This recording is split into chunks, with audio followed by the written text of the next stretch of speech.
لوگوں کا گناہ کر کے پچھتانا یہ ایمان کی نشانی ہے۔ شیطان پھر بھی بندے کو تنگ کرتا رہتا ہے کہ اللہ تجھے کبھی معاف نہیں کرے گا۔ And some people exaggerate that I have committed every sin۔ میں نے کوئی گناہ چھوڑا ہی نہیں، تو کیا میرے لیے توبہ کے دروازے کھلے ہیں؟ Let's listen to this حدیث قدسی۔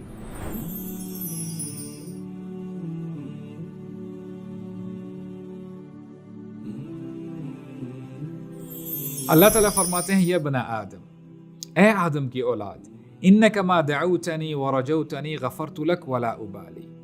تو جب تک مجھ سے امید لگا کے رکھے گا، جب تک تو مجھ سے دعا کرتا رہے گا، میں تیرے گناہوں کو معاف کرتا رہوں گا اور مجھے پرواہ بھی نہیں ہوگی۔ یا ابن آدم، اے آدم کی اولاد، لو بلغت ذنوبک عنان السماء ثم استغفرتنی غفرت لک ولا ابالی۔ اے آدم کی اولاد، اگر تیرے گناہ زمین سے شروع ہوں اور تیرے گناہ آسمان کی بلندیوں تک پہنچ جائیں، اور میرا یہ خیال ہے بلکہ میں یقین سے کہہ سکتا ہوں، ہم میں سے کسی کی اتنی بری حالت نہیں ہے، ہم نے اتنے گناہ نہیں کیے۔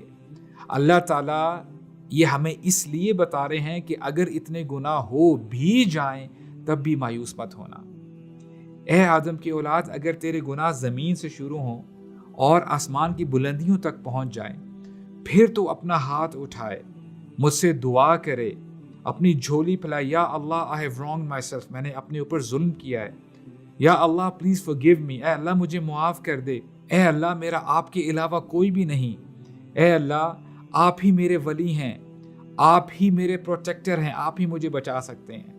اگر تو نے اپنا ہاتھ اٹھایا اور مجھ سے دعا کی، میں تیرے سارے گناہوں کو معاف کر دوں گا اور مجھے پرواہ بھی نہیں ہوگی۔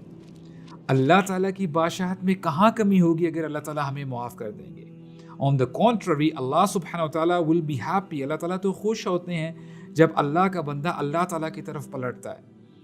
اور اسی حدیث میں اللہ تعالیٰ پھر فرماتے ہیں، یا ابن آدم لو اتیتنی بقراب الارض خطایا ثم لقیتنی لا تشرک بی شیئا لاتیتک بقرابها مغفرہ۔ اے آدم کی اولاد، if you were to come to me with the earth filled with sins، I will bring forgiveness that matches it۔